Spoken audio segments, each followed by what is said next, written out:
السلام عليكم ورحمة الله وبركاته. كل سنة وانتم طيبين.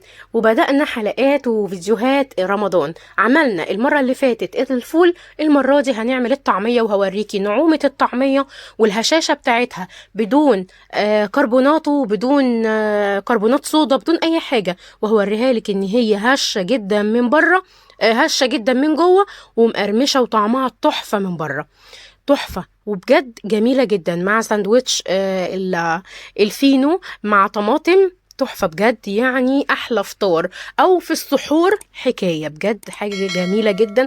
وبالذات لما تكون من عمايل إيديكي ومن بيتك، هتلاقي الحاجة سهلة وبسيطة جدا وجميلة وفي متناول إيدك، وهتقدري إن انتي تعرفي مكوناتها إيه. ومش يعني بعد كده هتستسهلي طريقتها ان انت تعمليها في البيت على طول.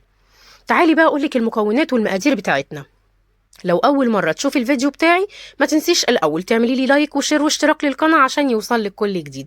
انا دلوقتي هجيب نص كيلو من الفول المدشوش اللي انت شايفاه قدامك ده، هتجيبيه من العطار او من السوبر ماركت، بس يكون اللي هو بدون قشر علشان الطعميه تطلع معاكي كويسه وجميله. هجيب النص كيلو من الفول المدشوش، هحطه فيه وعاء، وهحط عليه ميه دافيه، وهسيبه مش اقل من 6 ساعات لحد ما احس ان الفوله نفسها ابتدت تتكسر معايا. وهبتدي ان انا اغير عليه الميه من وقت للتاني علشان الميه بتاعته ساعات بتعمل ريم من على الوش، فهنبتدي ان احنا نغير الميه من عليها. نيجي بقى للمكونات الاساسيه بتاعتنا. المكونات بتاعتنا انا عندي ده اسمه كرات. الكرات ده المستورد، وفي كمان هو ده الكرات اللي هو البلدي. تمام، انا عندي الكرات المستورد والكرات البلدي. اذا لقيت ده ماشي، اذا لقيت الكرات البلدي ماشي، اذا لقيت الكرات المستورد تمام. ما لقيتش الاتنين، هبتدي ان انا استخدم البصل الاخضر. تمام كده معايا، دي مكونين منهم.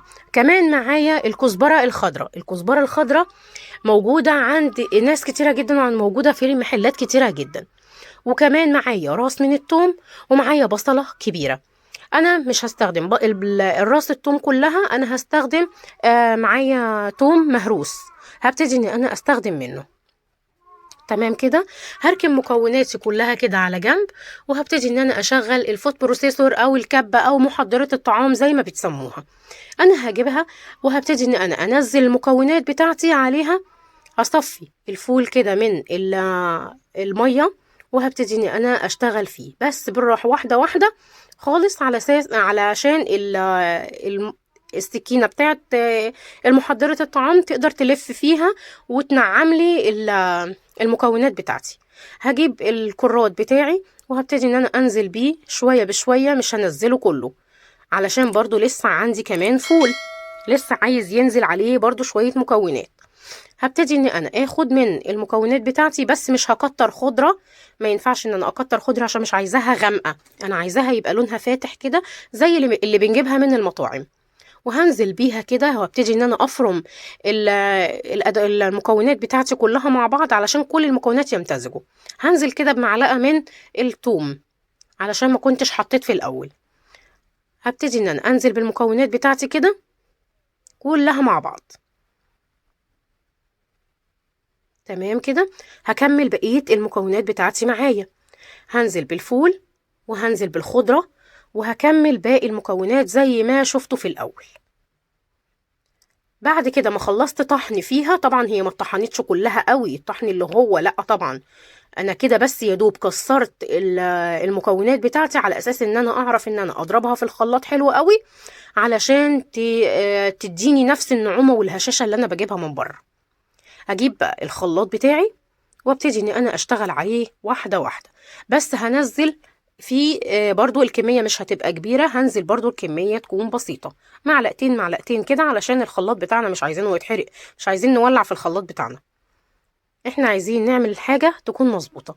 هبتدي ان انا انزل بيها كده، وهنزل بق ميه، حاجات بسيطه جدا، معلقه ميه معلقه ميه كده لحد ما الاقي ان الخلاط ابتدى يشتغل معايا. هنزل المكونات بتاعتي كده، بصوا النعومة بتاعتها زي ما بتجيبيها من بره بالظبط. هبتدي ان انا اكمل المكونات بتاعتي كلها، واكمل الطعمية بتاعتي كلها كده بنفس المقادير وبنفس الشكل. بصوا هوريكم الشكل بتاعها كمان اهو. بصوا لسه بصوا ناعمه جدا ناعمه جدا، تقدري ان انت تعمليها وجميله قوي، واحسن ما تشتريها من بره. فعلا طعمها مختلف جدا عن بره، كانك بتاكلي كفته. الكفته دي تحفه. خلصنا كده كل مقاديرنا معايا.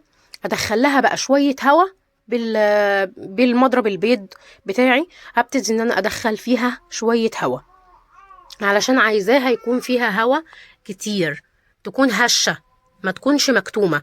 انا مش عايزه احط لها كربونات صودا او كربوناتو، مش عايزه احط لها حاجه تكون رافعه، لا انا عايزه اخليها زي ما هي كده. هبتدي ان انا ادخل لها شويه هوا. تمام كده.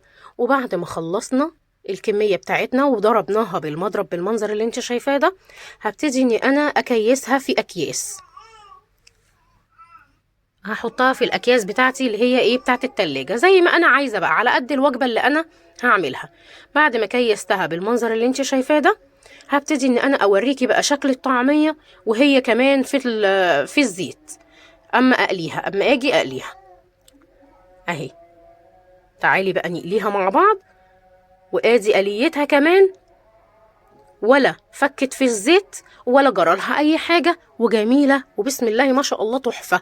وادي شكلها بعد ما طلعناها من الزيت، وبألف هنا وشفا. جميلة جدا، هشة من جوه ومقرمشة جدا من بره. وبصوا نعومة الطعمية في الأكياس عاملة ازاي، زي اللي بتجيبيها فعلا من بره.